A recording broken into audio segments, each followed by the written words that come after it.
Bismillahirrahmanirrahim. Assalamu alaikum. Welcome to Taha CSS Preparation Center. I am your mentor, engineer Arslan Qadir. Now we are at fifth chapter out of seven chapters, Islam and the world regarding the CSS preparation. In this chapter, we have to learn about impact of Islamic civilization on the West and vice versa, the role of Islam in the modern world, Muslim world, and the contemporary challenges, rise of extremism.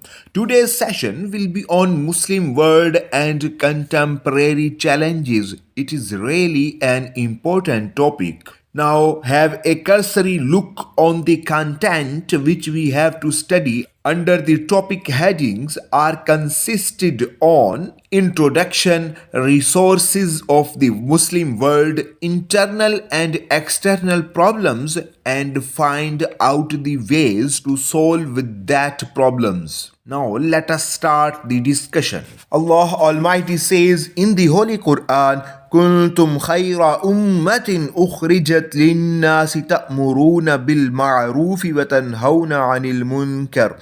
You are the best of people evolved for mankind, enjoining what is right, forbidding what is wrong. And in other place, Allah Almighty also says in the Holy Quran, وَلَا تَهِنُوا وَلَا تَحْزَنُوا وَأَنْتُمُ الْأَعْلَوْنَ إِن كُنتُم مُؤْمِنِينَ. So lose not heart nor fall into despair, for you must gain mastery if you are true in faith. Allah has endowed the Muslims with countless blessings and resources to satisfy their material as well as spiritual needs. He provided the Muslims with the Holy Quran and the Sunnah to fulfill their spiritual needs and gave them a center in form of Kaaba and the sacred premises of the Prophet's mosque and the Green Dome. Besides the resources to quenching the thirst of their spiritual needs, Allah endowed the Muslim with numerous unending resources so that their material needs may also be fulfilled. As of now, there are 57 Muslim countries on the globe, and among them, Pakistan is a nuclear power. The Muslims account for the 21% of the world's total population. They rule area of more than 90 million square miles. They possess 69% of the world's total oil resources, and they also own the abandoning natural gas reserves. These gas reserves are located in Iran, Bangladesh, Pakistan, Saudi Arabia, Kuwait, United Arab Emirates, Afghanistan, Central Asian states, Morocco, Tunisia, and so on. Turkey, Afghanistan, Pakistan, Albania, Algiers, Iran, Bangladesh, Morocco, Somalia, Nigeria, and Yemen have huge coal reserves as well. World's fifth largest coal reserves are located at Thar coal field in the Sindh province of Pakistan. In addition to mentioned natural reserves, huge reserves of raw iron, antimony, manganese, gypsum, mercury, nickel, phosphate, tin, uranium, zinc, gold, and salt are also found in Muslim countries. We can divide resources of the Muslim world in three categories: agricultural, industrial, and human resources. The Muslim world has huge resources as far as agriculture is concerned. The Indus River Valley in Pakistan, the Ganges Valley in Bangladesh, the Nile River Valley in Sudan and Egypt, and the coastal areas of the Caspian Sea are known as the biggest producers of agricultural products across the globe. Almost all kinds of wheat, rice, corn, sugarcane, jute, tea, millet, barley, tobacco, rubber, spices, and fruits are grown in the Muslim world in abundance. Pakistan is an agricultural country and earns the second biggest chunk of its foreign exchange through agriculture, textile being the biggest sector of its economy that in turn is independent on agriculture. Muslim countries are not only are self-sufficient in raw materials, they are also producing a lot of goods to be exported to the other countries. These includes textile products made of rubber and jute, iron and tobacco, fertilizers, agricultural tools and machinery, dairy products, leather products, medicines, utensils and cutlery, surgical instruments, sports foods, paper and weapons and ordnance. One of the most important resources in the world is the manpower, and Muslim countries, by the grace of Allah Almighty, possess this rich source of development. However, there is a dire need to effectively and prudently channel this manpower to make the most of it. China is the most impressive example to be followed, as the Chinese made effective use of manpower and now they top the developed nations of the world. After a brief account of the resources, let's now take up matter of problems of Muslim Ummah and the suggestions thereupon to overcome those. Muslim Ummah is basically tangled in two types of problems, internal and external problems. Here is a brief account of both of them. Law and order issues, poverty and unemployment, deprivation from personal freedom, violence against and restraints on women, sectarianism, degeneration of thinking, lack of education, regional and linguistic prejudices, moral degenerations, and inertia in thoughts or ijtihad in the doldrums. At present, the whole Muslim Ummah in general and Pakistan in particular is tangled in an intricate web of law and order issues. There is no let up in heinous and barbaric acts like killing the innocent people, robberies, thefts, terrorism, bomb blasts, and violence against women. The state of affairs is aggravating day by day. It's like a grievous punishment from Allah Almighty, as it has been said in Surah Al-An'am, قل هو القادر على أن يبعث عليكم عذابا من فوقكم أو من تحت أرجلكم أو يلبسكم شيعا ويذيق بعضكم بأس بعض انظر كيف نصرف الآيات لعلهم يفقهون. Say, He has power to send calamities on you from above and below, or to cover you with confusion in party strife, giving you a taste of mutual vengeance each from the other. See how we explain the signs by various symbols that they may understand. All the Muslim states, save some oil-rich countries, are witnessing an acute economic crisis. Pakistan is facing an unprecedented poverty and unemployment, owing to which the number of people who commit suicide is on the rise.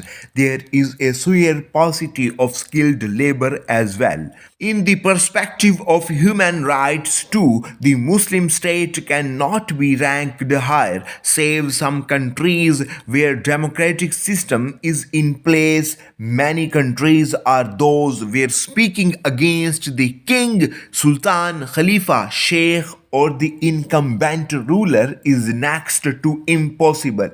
The recent uprising in form of Arab Spring portend that the situation has somewhat changed, but it seems that people have only acquired temporary freedom. Media outlets are state controlled, hence they show only one side of the picture.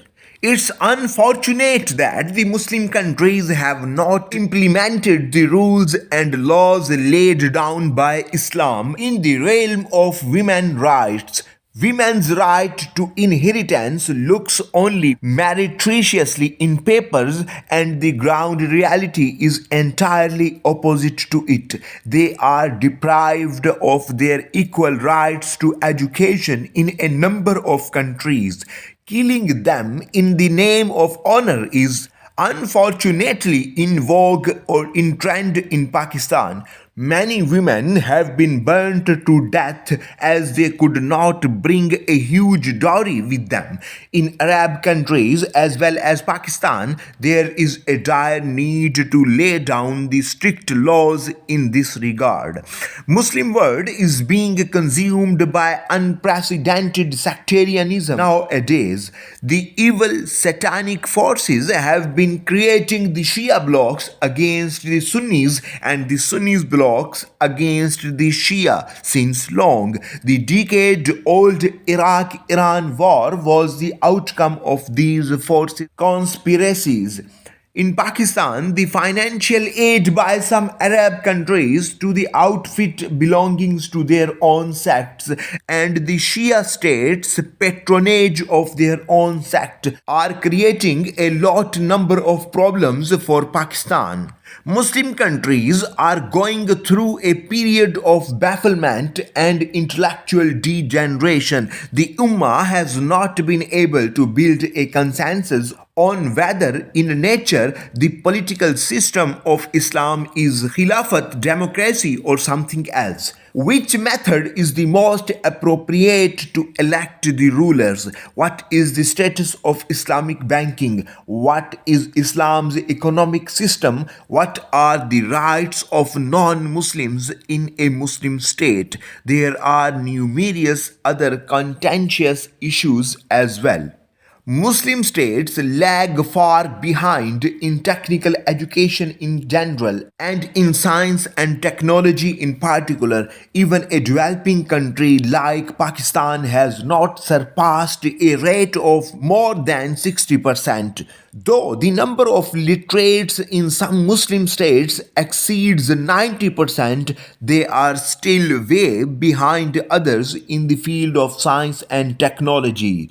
The number of PhDs in Japan is far more than those of the whole Muslim world. There is still a lot to be done in the realm of education, like the number of universities, their rankings, the quality of research being carried out in them, etc. Even in the present epoch in history, there are many sorts of prides and biases in the Muslim countries. For instance, the slogan of Arab nationalism is also heard quite often. Many vices like prevarication, nepotism, and cronyism, hypocrisy, sanctimony, sexual assaults are eating the Muslim societies up with every passing moment. The opinions of scholars which they deduce from the injunctions of the Holy Quran and Sunnah are considered an asset that the Muslim scholars collected and left as legacy for the generations of Muslims to come. But with the passage of time, a large number of changes have taken place and there was a strong need to review those opinions and again resort to the original sources, that is Quran and Sunnah, for seeking guidance, but unfortunately this could not happen. The ulama rendered and are still rendering meritorious services in their individual capacity, but the efforts and contribution requirement to be put in Pakistani state, and the platform of OIC have not been in sight yet, though there is certainly an institution in Jeddah under the patronage of OIC. That is just not enough, mainly because in the first instance it is a recommendatory body, that is, it presents suggestions only but is devoid of the powers to implement those. Secondly, its ambit of working is not so vast. External problems consist on West's cultural invasion, the quest of the West to seize resources, West's role in internally destabilizing Muslim states, creation of Israel as a state, mockery of Islamic values, frequent meddling in Islamic law, attacks on Iraq and Afghanistan, suspicious activities regarding Pakistan's nukes, dual standards of justice in the Western world, conspiracies against seminaries or madrasa. Now we will study these points one by one. The West have a covert agenda to imbue the whole Muslim world in general and Pakistan in particular with its culture and civilization. Huge amounts of money are being spent for this very purpose. When a civilization opens the floodgate of lucre to overwhelm the others, the civilization at the receiving end has to face multifaceted adverse effects. Hence, the cultural invasion has become a burning issue for the Muslim Ummah, and it needs to be addressed on a war footing. Historically, the West has been perpetually following the policies to get hold of the resources owned by the Muslims to save those for their future use. It is elaborately manifest that the Americans and the Europeans have been indulged into wars only to control the oil resources of the Muslim world. The West has been following a multi-pronged strategy to destabilize Muslim countries internally so that any Muslim country may not be strong enough to pose a threat to them. They believe that if it happens, then their ascendancy may be in jeopardy. The Great Britain contributed hugely to establish a Jewish state, that is Israel, and today the United States is patronizing the illegitimate state. The West does not pay heed to the cries of the innocent Palestinians when they are brutally bombed and annihilated by the savage Israelis who are at liberty to exterminate as many of Palestinian Muslims as they wish. This has also contributed to the further aggravating the problem of Muslim Ummah. The Muslims deem it the greatest prestige and honor and the very foundation of their faith to sacrifice their lives in the name of our beloved Prophet Muhammad, peace be upon him. Caricatures of the Prophet Muhammad sallallahu alaihi wasallam published every now and then ignite and agitate the Muslims in all corners of the world. In 2005, first the blasphemous caricatures of the Holy Prophet Muhammad sallallahu alaihi wasallam were published by a damned Danish newspapers. Islamophobia among the Christian world of today was manifest in the acts of a rough-shod United States pastor Terry Jones, who on March 20, 2011 committed the abominable act of desecrating the Holy Quran. Later, an American Sam Bikyle, whose real name was Nicola Besley Nicola, made a blasphemous movie that ignited massive protests across the Muslim world. Islam is attacked by these infidels every other day, misusing, rather abusing the name of freedom of expression.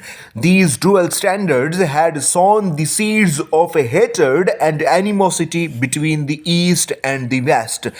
Islamic values are mocked in the Western countries, which in this area of globalization where the world has become a global village ensues countless problems. The West keeps funding the NGOs and other organizations who attempt to get the Islamic laws repealed or at least amended. For instance, numerous attempts have been made to amend the Blasphemy Law 295C. This meddling in religious affairs gives birth to distrust and revulsion among people against the governments.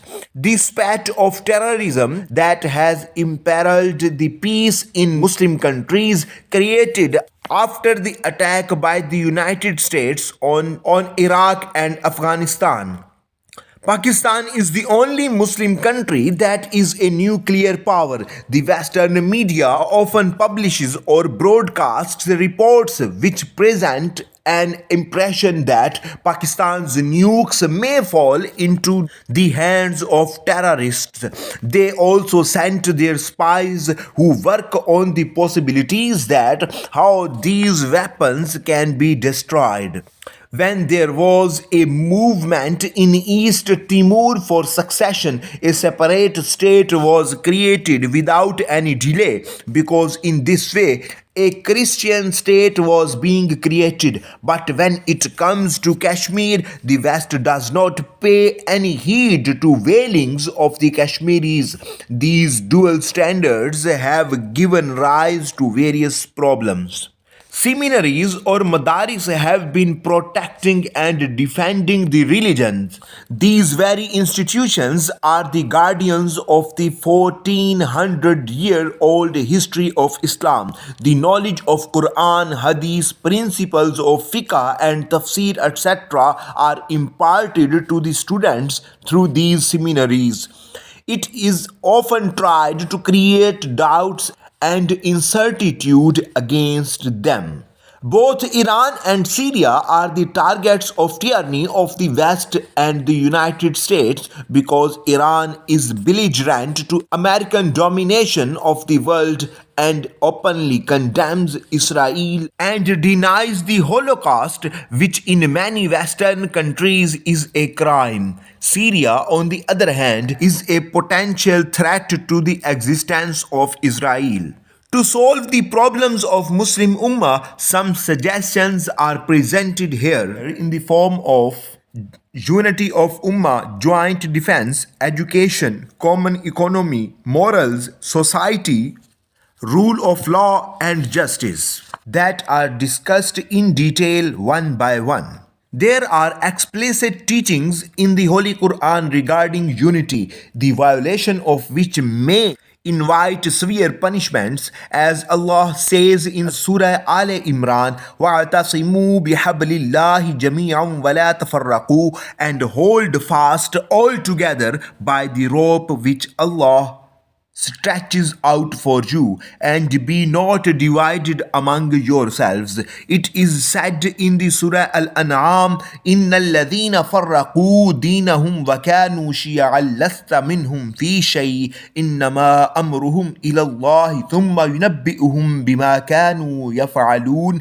As for those who divide their religion and break up into sects, you have no part in them in the least. Their affairs is with Allah. He will in the end tell them the truth of all that they did. It has also been mentioned in Surah Al-Hujurat, إِنَّمَا الْمُؤْمِنُونَ إِخْوَةٌ فَأَصْلِحُوا بَيْنَ أَخَوَيْكُمْ. The believers are but a single brotherhood, so make peace and reconciliation between your two brothers. وَاتَّقُوا اللَّهَ لَعَلَّكُمْ تُرْحَمُونَ, and fear Allah that you may receive mercy. And Allah Almighty also says in Surah Ash-Shura, وَمَا تَفَرَّقُوا إِلَّا مِن بَعْدِ مَا جَاءَهُمُ الْعِلْمُ بَغْيًا بَيْنَهُمْ, and they become divided only after knowledge reached them through selfish envy as between themselves. A famous scholar also says in this regard, this is the punishment for those nations as they, after finding the light of divine knowledge, diverged and aberrated. If someone stumbles in the darkness of light, he may be termed somewhat disabled, but if one stumbles in the broad daylight, he himself is to be held responsible for his idiocy. Surah Al-Anfal verse 46 indicates the problem which rise due to disagreements in a nation in the following verse. وأطيعوا الله ورسوله ولا تنازعوا فتفشلوا وتذهب ريحكم واصبروا إن الله مع الصابرين. And obey Allah and His Messenger and fall into no disputes, lest you lose heart and your power depart, and be patient and persevering, for Allah is with those who patiently and persevere. The importance of unity has been mentioned in the Quran and Sunnah along with the severe consequential punishment owing to identity. Despite this, the Muslim countries are mired in this crisis. Some suggestions in this regard are restructuring the World Muslim Congress, Mu'tamar al-Alam al-Islami, and the Muslim World League Rabta Alam-e-Islami. Both these organizations should be reinvigorated and their offices be established in all Muslim states. A separate task force should also be formed to actuate them. To reinvigorate the Organization of Islamic Cooperation, Dr. Muhammad Amin suggests some steps. Organize the countries which seriously support the unity of Ummah and fully comprehend the conspiracies of the anti-Muslim forces. These countries should form a group to work for this noble purpose. The organization must be freed from the claws of Saudi financial and management dominance. It should be purged of the West and its influences. Strive to gain a permanent seat in the United Nations Security Council for the organization. Proposed strategy of Muslims renaissance should be implemented through this organization, that is joint defense, joint currency and trade, joint scientific and research institutions, joint news agency and TV channels, etc. If the OIC fails this purpose, then a new organization may be formed by the Muslim countries which are sincere to play an active role in this regard. To Sayyid Jamaluddin Afghani and Allama Iqbal, the basis of unity of Muslim is only Islam, not religion, language, color or race. That's why both of them have a consensus opinion regarding pan-Islamism, as both yearned for an Islamic state free of such prejudices. Iqbal says in this regard, नस्ल अगर मुस्लिम की मजहब पर मुकद्दम हो गई, उड़ गया दुनिया से तू मानिंदे खाके राह गुजर. If the Muslims start preferring race or nationality to religion, they will disappear from the world. At another place, he says, यही मकसूद फितरत है, यही रमज़े मुसलमानी, उखुवत की जहांगीरी, मोहब्बत की फरावानी.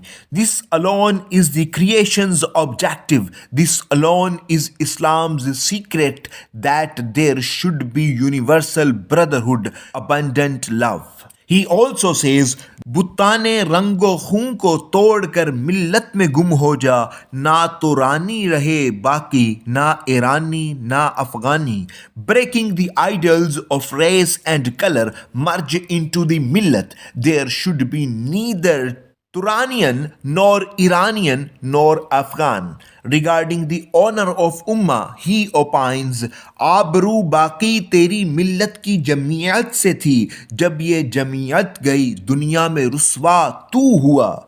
Your honor depended upon the organization of the millat. When this organization departed, disgraced worldwide you became.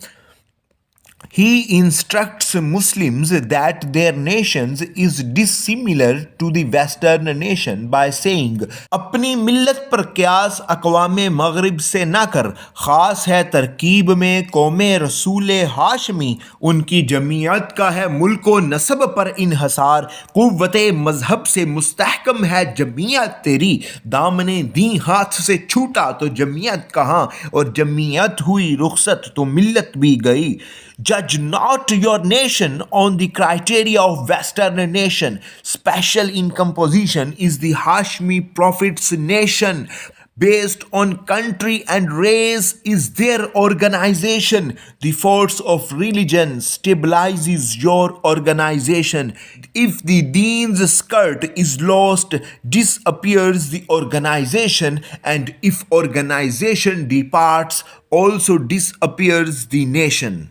Some proposals in defense field are as Muslim countries should have a joint defense mechanism as the Europe has in form of NATO.